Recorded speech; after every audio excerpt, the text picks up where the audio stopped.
Bom dia, tarde, noite ou madrugada, a hora que for. Eu sou Stamato, autor da saga Era do Abismo e anfitrião da iniciativa Mochileiros do Multiverso, que une e fortalece autores e autoras nacionais através de dicas de escrita criativa e mercado editorial.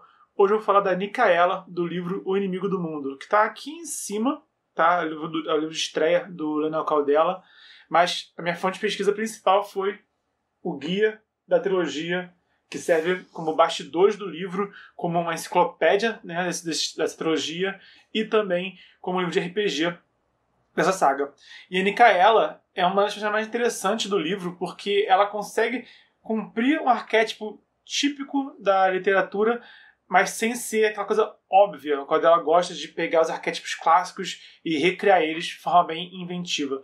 Então esse conteúdo é tanto para quem é fã de Tormenta, quem é fã do Caldela, mas também para quem quer criar seus próprios personagens, quem quer escrever as suas histórias e quer também compreender um pouco melhor que a gente pode usar sim um arquétipo sem se limitar a ele. Então eu vou falar aqui nesse vídeo sobre a aparência, o comportamento, a motivação, o histórico e o diferencial da Nicaela. Vou largar aqui o livro que você vai ver no meu colo. Então assim, a aparência dela é de uma jovem meio elfa sacerdotisa. Então ela tem um aspecto jovial, tá? Ela aparenta ser jovem, mas você conhece ao longo da história, sabe que ela não é tão jovem assim, não é tipo uma anciã, né? Não é naquela coisa do elfo que tem 300 anos de idade ou mais, mas ela é mais vivida do que ela aparenta, né? Quando você olha para ela, parece uma menina. E ela se veste como uma sacerdotisa, né? Ela não usa armadura, não usa arma, ela tem um traje clerical, tá? E por ser meio elfa, tem a orelha um pouquinho pontuda, não é aquele orelhão enorme do elfo, mas ela, além de aparentar ser jovem, tem essa orelha um pouco pontuda. Então, isso é o que você vê logo de cara.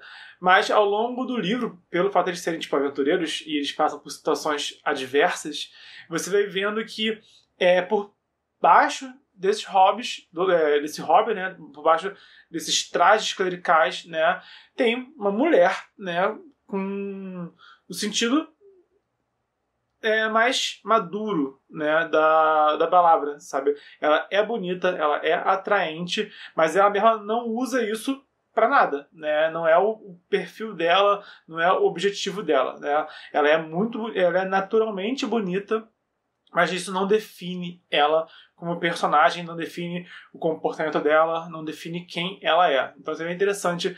O quanto ela sabe usar isso de maneira interessante. Não é aquela coisa tipo, toda mulher é bonita. Não, né? Ele sabe descrever a aparência dela, até a beleza dela, de forma que fica interessante para a personagem e para a história que ele está contando. O comportamento dela é uma pessoa caridosa, é uma pessoa sábia, benevolente, que nunca mata. Isso é uma coisa que é muito difícil numa história de batalhas, né? Numa história de confrontos, uma história de aventura no sentido mais visceral da coisa, sabe?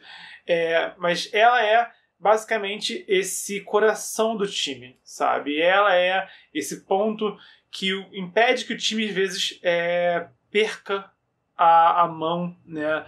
E até que ponto os fins justificam os meios, né? Para ela, os meios têm que justificar o fim, né? Não o contrário. Você não pode fazer qualquer coisa com um discurso de que é para um bem maior, né? Então ela é a pessoa que ela quer ajudar todo mundo, tá? Ela quer abraçar o mundo inteiro, mas ela também é uma pessoa assim que ela tem opiniões muito bem formadas, sabe? Ela tem opiniões muito sólidas, ela tem muita convicção, tá? A sabedoria dela se manifesta de uma forma de convicção mesmo, não é? Isso que eu mais gosto dela é que ela não é nada ingênua, então ela conhece o mundo, ela compreende o mundo, e mesmo assim ela segue ideais, que são tanto utópicos, mas que ela batalha por essas ideias dela, tá? E quando ela fala com convicção e ela fala com razão, sabe? Ela não fala algo que não se aplica à realidade. Não é tipo de idealista que tem ideias que não se aplicam à realidade. Não, todas as ideias dela, todas as atitudes dela são pautadas no que é possível, no que é alcançável dentro do mundo real. no mundo real, né? Do mundo fictício, né? Do livro. E ela é benevolente ao extremo, saca? Ela, tipo, ela é literalmente a pessoa que não faz mal a uma mosca. Literalmente. Mas o fato dela nunca matar é uma coisa assim que é interessante, porque isso limita muito ela, mas isso traz muita coisa interessante pra história. Tá? Porque o grupo sabe que ela não pega em arma nunca, tá? O grupo sabe que ela não pega em arma nem para se defender. É parte do dogma da deusa que ela segue. E o grupo compreende isso e o grupo também se esforça para lidar com isso e ela se esforça para lidar com o grupo, tá? Então isso também ajuda a trazer mais nuances e mais contrastes com o elenco. A motivação dela é basicamente que ela foi a ponte entre o grupo e a missão do grupo, né? Esse grupo de heróis está perseguindo um assassino que é o Albino. É um ser misterioso, uma pessoa que ninguém sabe de onde veio, para onde vai, por que tá matando pessoas por aí. Mas é uma figura que, por onde ele passa, pessoas morrem e é tragédia por onde ele passa, sabe? E foi ela que fez esse contato com o grupo e essa missão, tá? Porque uma das vítimas do Albino foi socorrida pela igreja da deusa dela.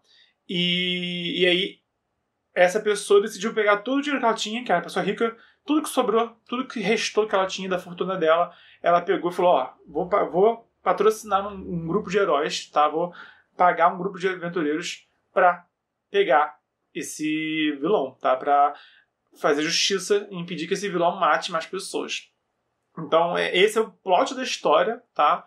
E ela que foi a ponte, né? Então, enquanto as clérigas da deusa da vida, muitas delas têm uma vida muito mais na cidade, muito mais cuidando, né, de uma vila, cuidando de uma cidade, a Nicaela, ela se tornou aventureira. Ela leva a palavra da deusa pro mundo afora como um cavaleiro andante, por assim dizer, né? Ela não é um cavaleiro, mas esse conceito do cavaleiro andante, né? Conceito do herói que faz o bem ao redor do mundo, né? E não fica parado num lugar só.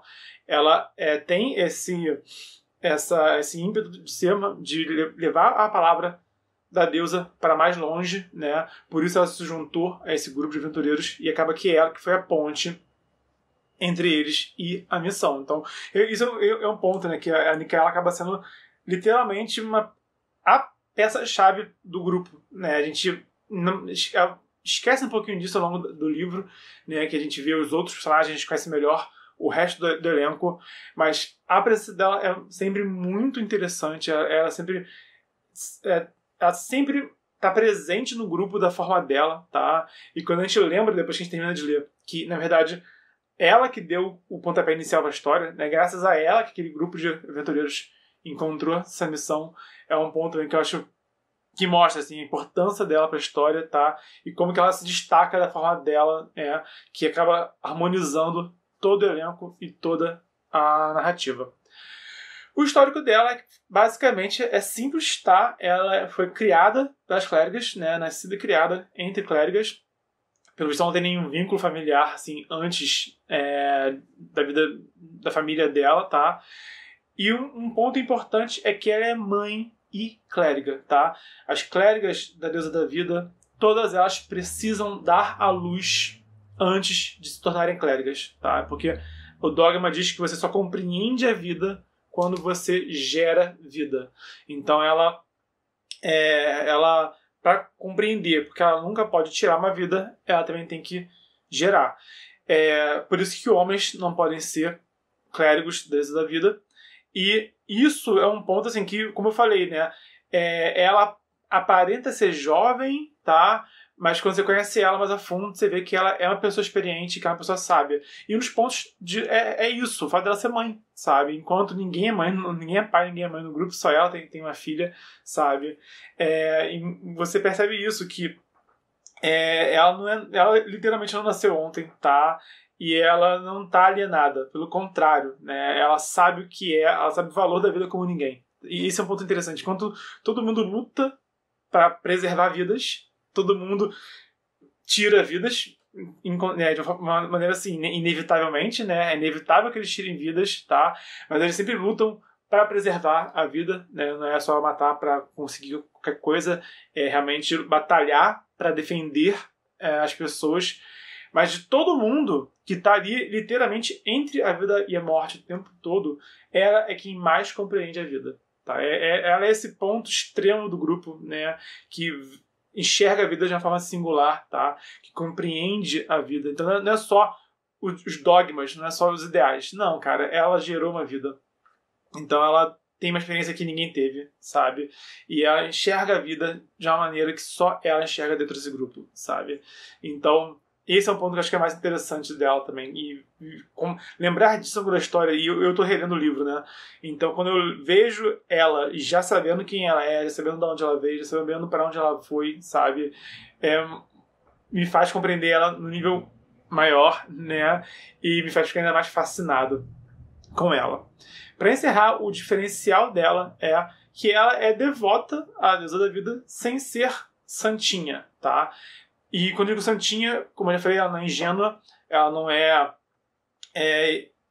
assim, ela não é idealista no sentido real, mas que ela mesmo assim não é, eu acho que ela nem sequer é pragmática, tá? Enquanto algumas pessoas tendem a ser pragmáticos, né? Ela não fica, por exemplo, discursando sobre os dogmas dela, sobre os ideais dela com o grupo, né? Ela fala a opinião dela, ela fala como ela enxerga a vida, ela fala o valor da vida para eles, mas ela não tenta impedir que eles façam o que eles fazem, sabe?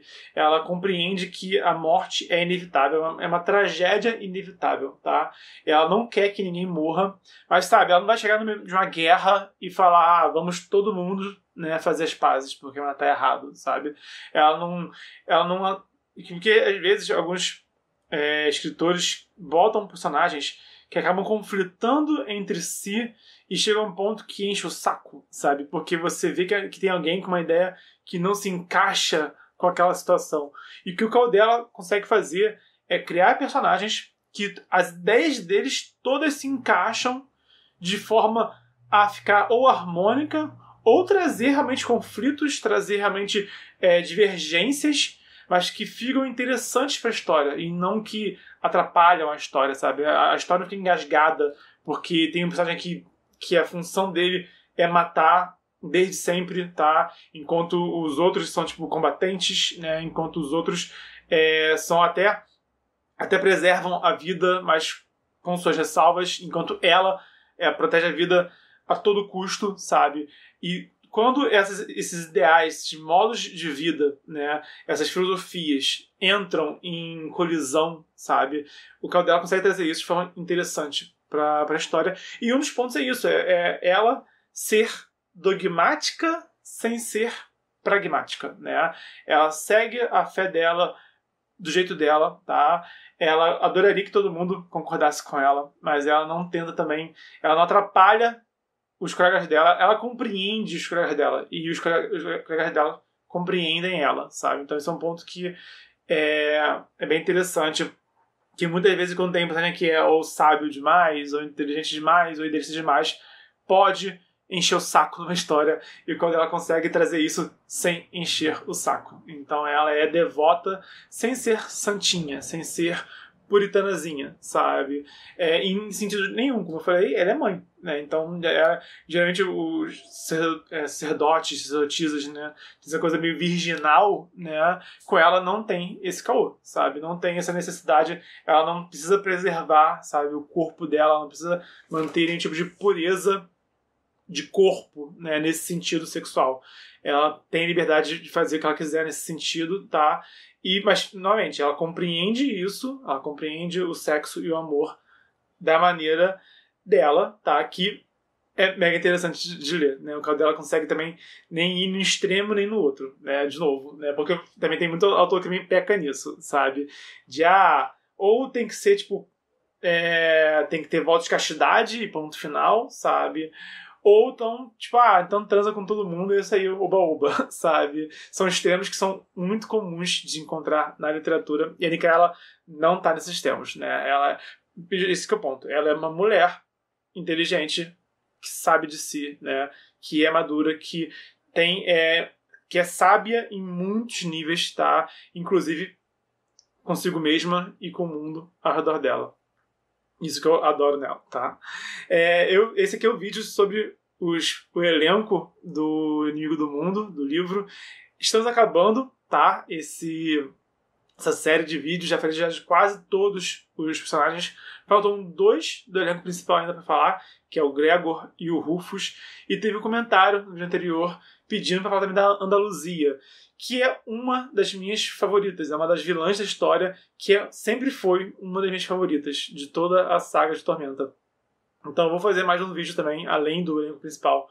Vou fazer um vídeo da Andaluzia. Se você quiser também que eu faça mais vídeos sobre mais personagens, comenta aqui embaixo, que estou sempre lendo os comentários, tá? E sempre trazendo aqui um conteúdo de acordo com o feedback que eu recebo. Então pode comentar aqui embaixo, que eu estou sempre lendo. E sempre que tiver uma sugestão bacana, eu vou trazer pra cá. Por hoje é isso. Se você gostou do conteúdo, dá o like, se inscreve, ativa o sininho. Se você conhece alguém que pode se interessar por esse conteúdo, envia também na rede social. E lembrando que estamos no desafio 366 dias de escrita, vídeo de mercado editorial, escrita criativa e cultura pop sobre arte e escritor quase todo dia de 2020. Então, até amanhã.